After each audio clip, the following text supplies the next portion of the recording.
All right, everyone.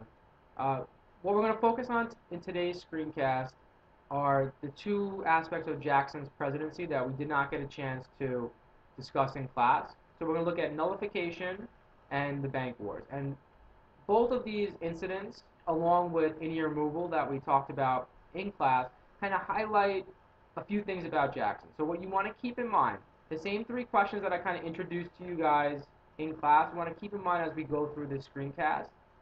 First thing, is Jackson acting democratically?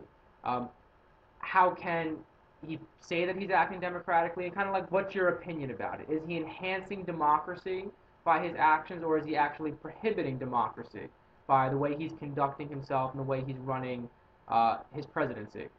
Second thing you want to think about is Jackson acting as the voice of the people, as the voice of the common man, as he so often claims to be?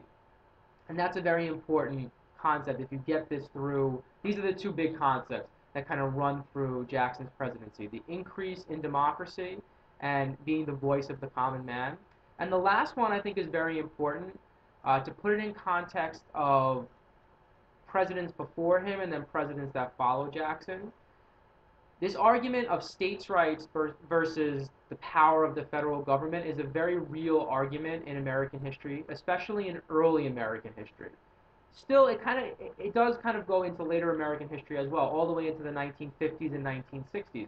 But in early American history, it's at a central core of what a lot of Americans argue about politics and the rightful place of different groups' power, meaning the federal government's power and the state's power.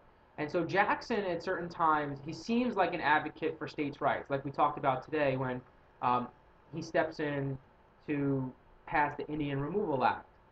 In other times, what he's really doing is expanding the power of the federal government. And what you'll see is that Jackson, one of the influences of Jackson is that he expands the power of the presidency, specifically in the federal government, more than his predecessors did. And he really redefines the role of the president. So let's jump into these different events in his presidency. The first one becomes known as the Nullification Crisis, and this takes place. It's still in his first term. It's 1832, but it's kind of like segueing into his second term. So it's towards the end of his first term, beginning of his second term. So this is a really interesting situation. It's not the first time that we've been introduced to this idea of nullification, but just to reiterate what this whole idea means, nullification was the idea that if a state deems a federal law unconstitutional, that they should have the right to nullify it or void the law. So we saw this first with the Virginia and Kentucky resolutions that Thomas Jefferson famously penned, during Adams' administration and the Alien and Sedition Acts. But what we're going to see here, it focuses this time the anger of, again, Southerners, focuses around a specific law that they term the Tariff of Abominations of 1828. And what they mean by this, the Tariff of Abominations, is that the federal government passed a law legally through Congress, and it's not Jackson himself, it's Congress. He signs the bill into law. But the Tariff of Abominations is a really high tariff on imported products. So much so that it exceeds 50%. So it's a huge tariff. Now, why was it created? Well, like we said before, there's two reasons to put a tariff on imports. One, you want to try and generate revenue for the government, in this case, the federal government. Second reason you would put a tax on imports is that you are trying to protect certain industries in American society. So in this case, maybe you're trying to protect the new manufacturing base that's starting to develop in the North. We haven't touched on it yet in our class, but what's happening in the North is they're going through the first wave of the Industrial Revolution. So in some ways, they might be trying to protect it from uh, foreign competition and trying to develop our own industry. So the South is not happy about the tariff because they do a lot of importing. And so they feel like the law is unjustified. And what happens here is you have some key players in American history kind of come into the context. Andrew Jackson, of course, the president. Now, John C. Calhoun is his vice president at the time. And he actually resigns his office to take up the cause of the southern states. Daniel Webster, this is our first introduction to Daniel Webster. He's a famous congressman during the era, and he's from Massachusetts. And so he's going to be on the side of, Jackson in this case, and kind of the voice of the North in this situation. So you're seeing a few things that are coming up here that are very important. What John C. Calhoun does is he resigns being the vice president. He takes up this cause of the South. And what the South says is that, you know, they have to get rid of this law. So they do two things. And we're specifically talking about South Carolina here. So he takes up the cause of South Carolina, which kind of becomes the spokesman for the South. The South views the tariff as favoring the North, um, and they feel like it's an unconstitutional thing that's happened. And so they threaten to nullify the law. Not that there's any basis for actually doing that, for nullifying the law, but they take it a step further, and this is what really kind of throws it into a direct conflict with Andrew Jackson. What they threaten to do is to secede from the Union if the law is not repealed or if they don't have the power to nullify it.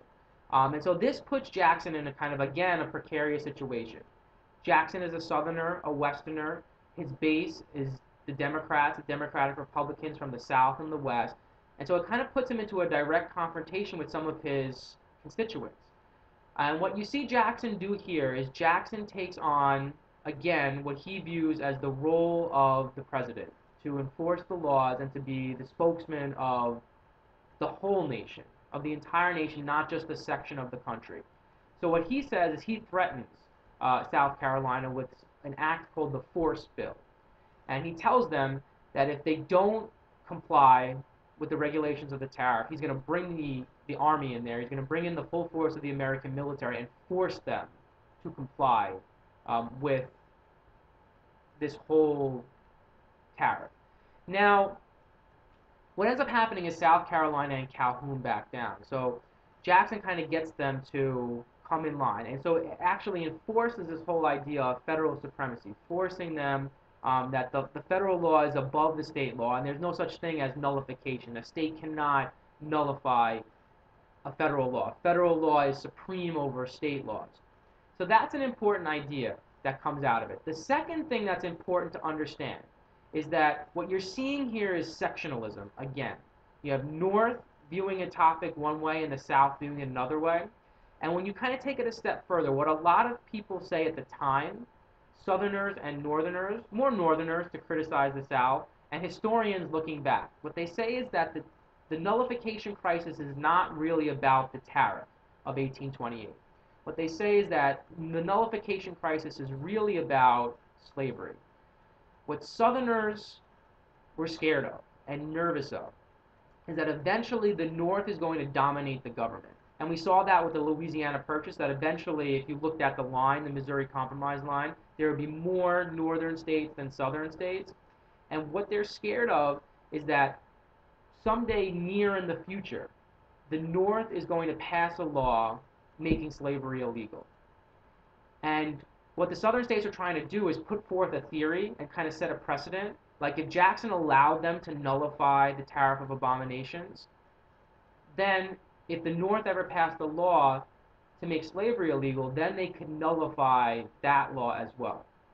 So I think that's an important concept to make sure that you understand about the whole crisis. Okay, the second big topic that we're going to take a look at is known as the bank wars. And so specifically in this controversy, remember, Jackson has a lot of conflicts with different people in different parts of the government, states, Indian removal, the banks, throughout his presidency. This conflict is directly associated with the second Bank of the United States. So we know that there was a major conflict around the first Bank of the United States. Hamilton and Jefferson, they kind of butted heads and they disagreed on the necessity of the Bank of the United States. What you'll see here is, again, the bank creates controversy. So let's talk about what Jackson did not like about the bank. He kind of picks this fight in a way, and he wants to go attack the bank. Remember who Jackson is. Jackson is a Westerner and a Southerner, and he has a lot of the same views about the national bank that traditionally Southerners and Westerners had about the bank. So remember Jefferson's idea that he was mistrustful of the bank, that it was an elitist institution, that it catered to wealthy northern merchants and wealthy northern bankers, um, and that potentially these people can get too much power within the government because they act independently of the government. They're not directed by the federal government. So Jackson decides that when the charter of the bank is up, he's not going to renew it. And he kind of preempts it. He kind of decides to go after the bank and try and crush the bank even before the charter of the bank comes up. And so again, you're going to see some key players kind of come into the conflict here. So what you're looking at, you have two people kind of get involved besides Jackson. You have Henry Clay and you have Nicholas Biddle. So Nicholas Biddle, he's the head of the Bank of the United States at the time. So he's the person in charge of the bank. Henry Clay, if you remember, Henry Clay, he is a big advocate of the Bank of the United States at the time. He's also a big advocate of federal roads being built, the tariff that we talked about. Because remember, Henry Clay comes up with this idea of the American system. And Jackson and Clay have a history, right? The election of 1824, the corrupt bargain, they don't like each other. They're rivals in a lot of ways. And so Clay kind of takes up the cause of the bank, trying to say that the bank is a necessity, we need the bank. And Jackson kind of takes up the cause of, what he views as the right thing for the American people, getting rid of the bank, which he calls, this political cartoon kind of illustrates it. Jackson calls the bank the many-headed monster, that it's really just catering to the interest of the investors in the bank and not to the people themselves. And so all these kind of people kind of clash. So what Jackson ends up doing to crush the bank, and he wins this one, he wins this conflict again, is he's going to withdraw all of America's money, all of the federal government's deposits in the bank, he withdraws them. Now, the federal government is the biggest depositor in the Bank of the United States. Other people deposit their money in there too, as far as a state government could possibly do it. So could investors and other wealthy individuals. But the federal government's the biggest person or biggest entity that deposits into the Bank of the United States. So he withdraws all of the federal money out of the Bank of the United States, and he puts the money in what is termed his pet banks, which are really just state banks. He puts them in a lot of different state banks, and he feels like that's better. That's distributing out the money, distributing out the power. One person like Nicholas Biddle or one institution like the Bank of the United States does not have a tremendous amount of power, which he was fearful of. Now, if we analyze this a little bit, there's a lot of things going on here. You could take Jackson for his word and say that he's mistrustful of the bank. He thinks the bank is potentially a dangerous institution to the American people. Or you could look at it in other ways. You could say that maybe Jackson doesn't like the bank because he has no control over the bank. The bank acts independently of him, and therefore, if you notice, Jackson gets criticism throughout his presidency as being somebody who even wants to be like an autocrat, somebody who wants to be like a king. And so maybe he just doesn't like the bank because it's outside of his potential control. There's lots of ways to interpret what happens here. Now, one of the interesting outcomes, there's a couple interesting outcomes of Jackson's actions here. One, we do have a major financial crisis in the late 1830s, 1838, 1839. They call them panics at the time. They don't call them depressions. But some historians link that crisis to what Jackson did, kind of playing with the financial aspects of America and crushing the Bank of the United States, which he successfully does. The other important thing to get out of this is it actually creates the second two-party system. And what that means is we're again going to have two new political parties, the Whigs and the Democrats. The Democrats are the followers of Andrew Jackson and his beliefs. The Whigs are the followers of Henry Clay and the people who are proponents of the bank. So I think it's kind of interesting that two times the bank creates partisanship and a political party system in America.